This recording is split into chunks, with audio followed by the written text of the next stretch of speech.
we are pretty much wired to believe that human beings are, fundamentally good Right. and that society is what corrupts us. But what if it's the exact opposite? Oh, wow. Like, what if laziness and selfishness are our absolute default settings, and society is actually this massive, exhausting machine designed to force us into being good? See, that is a profound inversion of how most of us view the world. Yeah. It suggests that civilization isn't just this natural occurrence we happen to live inside of. It's an active rebellion against our own basic instincts. And that rebellion is exactly what we are dissecting on today's deep dive.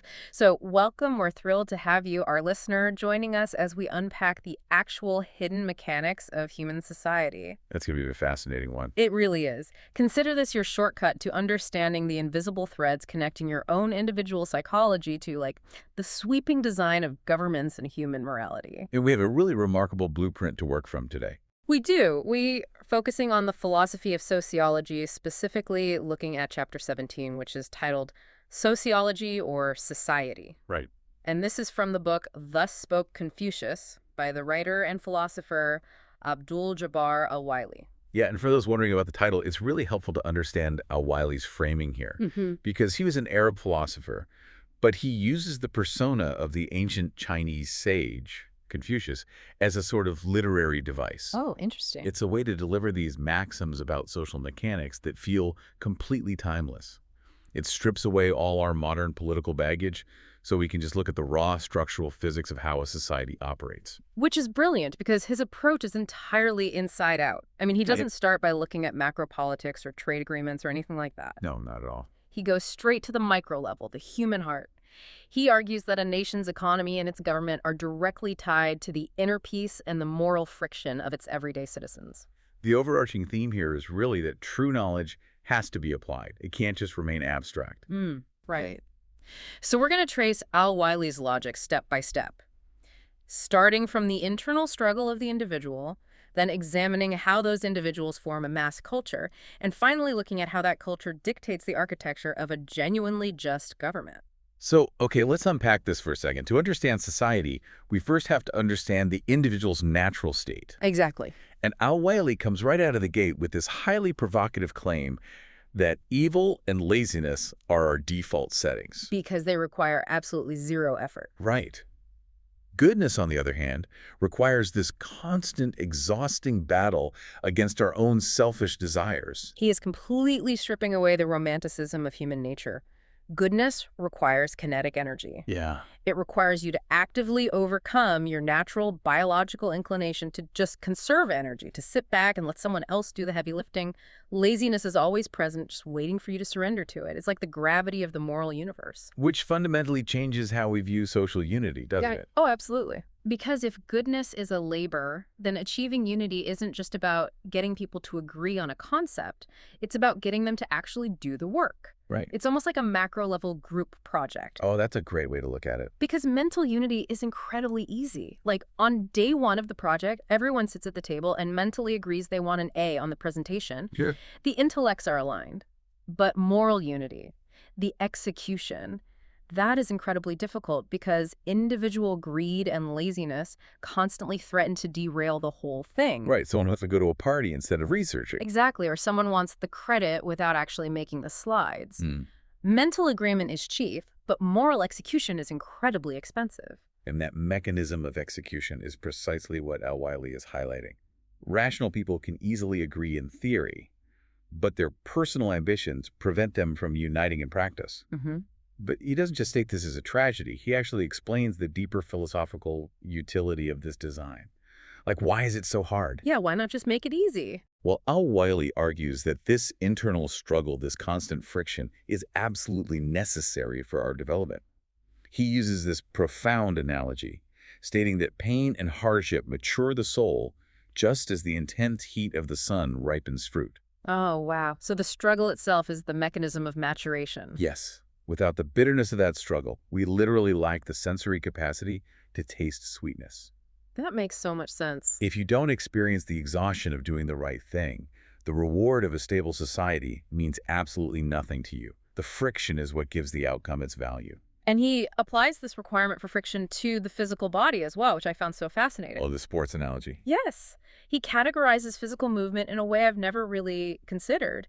He calls actual grueling physical labor a natural sport, but he calls the sports we play for fun artificial hardship. It's brilliant. Al-Waily is diagnosing a uniquely modern problem here. Yeah. Because for people who don't perform physical labor, which is a massive portion of the modern workforce, just staring at screens all day, our bodies and minds stagnate. We don't have that built-in resistance. Right. Because we lack the natural sport of survival labor, we are forced to invent artificial hardship.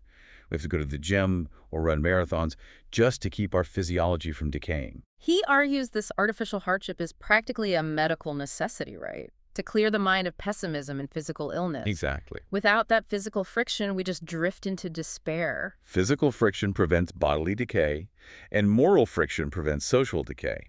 They are mirroring processes. You need resistance to build a muscle, and you need moral resistance to build a functioning society. But human beings get tired of resistance. We get exhausted by the friction. So inevitably, people start looking for a shortcut. Of course. And the ultimate shortcut to bypass moral labor, according to Al-Waily, is deception. Because if doing the right thing is hard, lying appears brilliantly efficient. It requires very little caloric energy to just tell a lie. Right. But Al-Waily asks us to look at how this individual choice to deceive actually rots the wider social fabric, starting with the liar themselves. He argues that deceiving others is ultimately just deceiving yourself. But wait, let me push back on this a little bit. Sure. Because we look around the real world, and I mean, don't scammers win all the time? People lie, cheat, and steal, and they seem to end up with immense wealth and power. How is lying a form of self-deception if it clearly pays off materially for so many people? Well, what's fascinating here is how Al-Waily completely dismantles that illusion by looking at the timeline. He compares deception to gambling. Okay. Sure, a scammer might win the first hand. They tell a lie. It works. They get the payout. But what does that early success actually do to their psychology? It makes them want to do it again. Exactly. It breeds an addiction. The liar becomes convinced they've somehow outsmarted the foundational physics of society. So they keep going back to the table. But deception is an unsustainable mechanism. Because you have to keep track of it all. Right. It requires you to build lies upon lies just to maintain the original fiction. Yeah.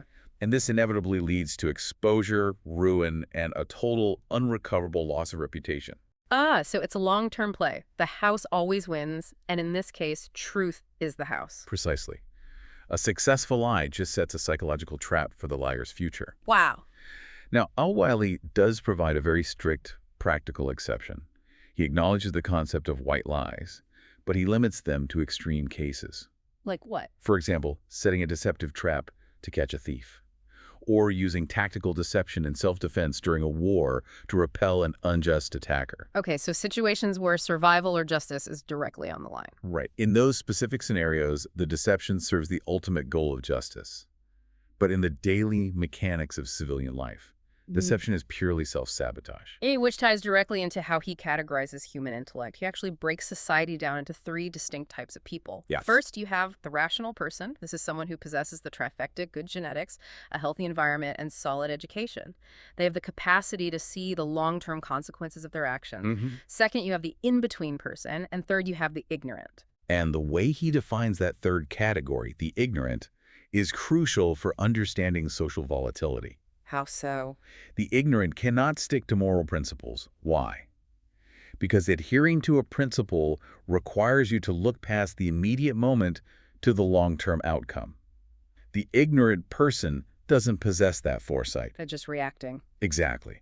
They follow blind, immediate emotion. They want the quick fix, the fast payout, the easy lie. They just bounce from one immediate stimulus to another. But let's talk about that middle group, the in-between person. The text implies they might have one or two of those rational traits, maybe a good education but a terrible environment, but they lack the full picture.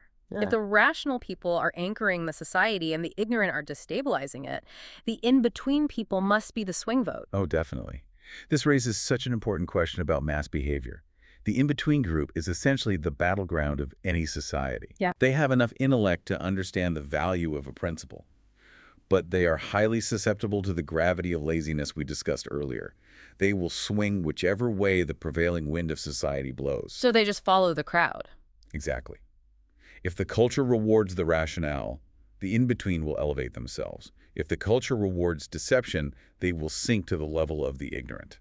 So you're saying societal stability doesn't actually require a fully enlightened populace? You don't need everyone to be in that top-tier rational category? Not at all. You just need enough people willing to blindly emulate the rational minority. That is the brilliant social hack Al-Waily introduces emulation. Emulation, okay. An ignorant person or an in-between person doesn't need to fully comprehend the underlying philosophy of a moral code to benefit from it. They can simply choose to emulate virtuous people. Just fake it till you make it, basically.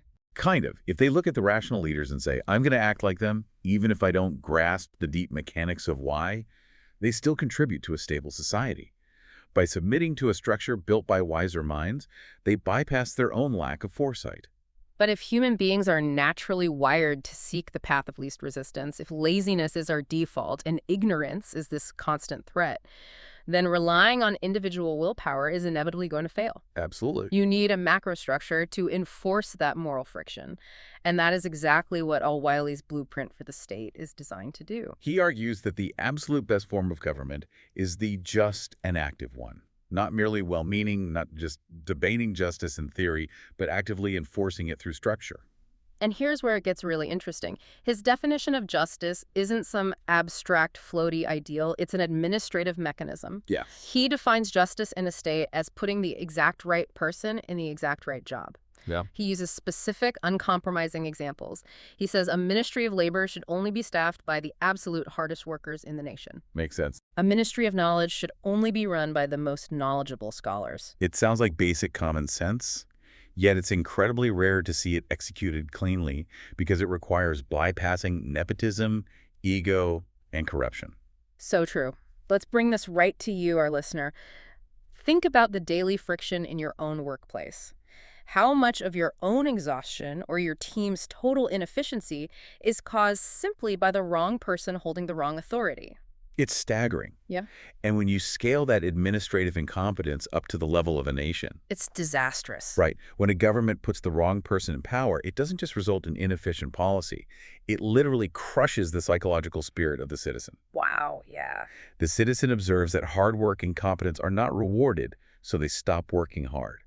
The moral friction dies, and when that friction dies, the society rots from the inside. He draws a direct causal line from administrative competence to the psychological well-being of the population. That is huge. It is, but he doesn't stop at administration. He outlines the absolute necessity of Social Security. Yep. But he frames it in deeply philosophical terms. He says that justice is the soul of Social Security, and the security itself, like the material provision, is its body. And he makes it explicitly clear that this is not an act of charity by the state. No, not at all. It's an absolute baseline right. Yeah? The state is obligated to ensure the basic sufficiency of the individual from birth to death.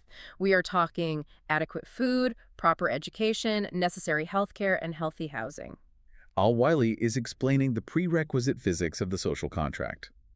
If a state fails to provide the basic requirements of survival food, shelter, health, it forces the citizen back into an animalistic state of pure survival. Right. You can't focus on higher ideals if you're starving. Exactly. You cannot demand high-minded moral friction or civic duty from a starving person. Therefore, providing absolute security isn't a gift. It is the fundamental mechanism that allows the government to legitimately demand lawful obedience and effort in return. It's a reciprocal energy exchange. Perfectly said. And the burden of provision starts at the top, which brings up his severe warning about leadership and what he calls the evils of the small. He explains that if a leader acts unjustly, their evil doesn't just affect their immediate victims, it multiplies exponentially. Because a corrupt leader alters the entire incentive structure of the society.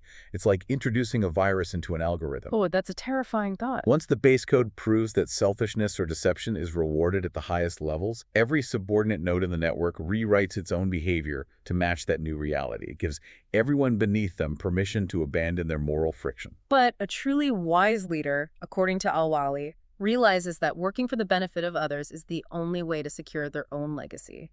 Selfishness at the top fundamentally unspools the very foundation the leader is standing on. So we have the individual's struggle against laziness, and we have the state's structural duty to provide security and competent administration. Right. But how do we lubricate this massive machine day to day? How do we prevent the system from grinding to a halt over daily grievances? Al-Waily prescribes inside-out reform. He uses this striking metaphor. Clean your hearts before your houses, and your houses before your cities. It's a demand for authenticity. Exactly. He argues the worst form of hypocrisy is a beautiful exterior hiding an ugly interior. You can build a gleaming, technologically advanced metropolis, but if it is filled with citizens who secretly harbor malice for one another, the internal rot will eventually pull down the skyscrapers. You cannot engineer a utopia out of resentful people. No, you can't. To facilitate that internal cleaning, Al-Waily offers two very practical cultural mechanisms. Okay, what's the first one? The first is prioritizing dialogue over punishment. He insists that genuine understanding must always precede an apology or a legal penalty. He actually says courts and legal punishments should be the absolute last resort. His reasoning is purely logistical and philosophical. He argues we must avoid dragging every dispute into a courtroom because human life is simply too short. Wasting our precious, limited time on Earth, tangled in endless litigation, seeking to inflict pain on each other over petty grievances. It's a tragedy. It ruins the sweetness of life. Right. We have to learn to sit down, understand each other's perspectives, and resolve things through dialogue to literally save time. Which goes right back to the concept of moral friction. Yeah. Punishing someone feels incredibly easy and satisfying in the moment. Oh, definitely. But sitting down with someone you vehemently disagree with and genuinely trying to understand their perspective, that takes exhausting, frustrating effort. And the second cultural mechanism he recommends requires a different kind of effort. Yeah. If we connect this to the bigger picture of how a society avoids stagnation, Mm. Al-Waily elevates the concept of tourism. Tourism. Yeah, but he frames travel not as a leisure activity, but as an observational science and a social duty. Okay, wait, I have to play devil's advocate here for a second. Go for it. In the modern era, mass tourism often degrades local cultures rather than elevating them. People fly across the world just to sit at a resort or take photos for social media. How does his science of tourism account for the exploitation of travel? That is a crucial distinction. What you are describing is the artificial hardship of leisure travel. Ah, right. Al-Waily's science of tourism is about sociological observation. He argues that when you are stuck in your own city, staring at the same systemic problems every day, your mind becomes cynical and pessimistic. You get tunnel vision. Exactly. The traveler's duty is to go out into the world, critically observe different cultures, and then selectively import the best customs back home while explicitly leaving behind the flaws. So it's like an open source approach to culture. You go out, find a mechanism that works, say, a better way a foreign city handles public transit or community care, and you bring that code back to upgrade your own society. Exactly. Tourism, in this scientific sense, is how a society breathes. It inhales new, tested solutions and exhales stale dogmas. And all of this relies on the compound interest of goodness. Al-Waily makes a point that doing good creates a safe ecosystem, whereas evil creates a paranoid one. Right. If you act with justice, you build a community of trust where everyone can relax. If you act with malice, you're forcing everyone to constantly look over their shoulder, wasting energy on defense. And he urges society to actively honor and elevate those with good morals. Society must publicly reward goodness.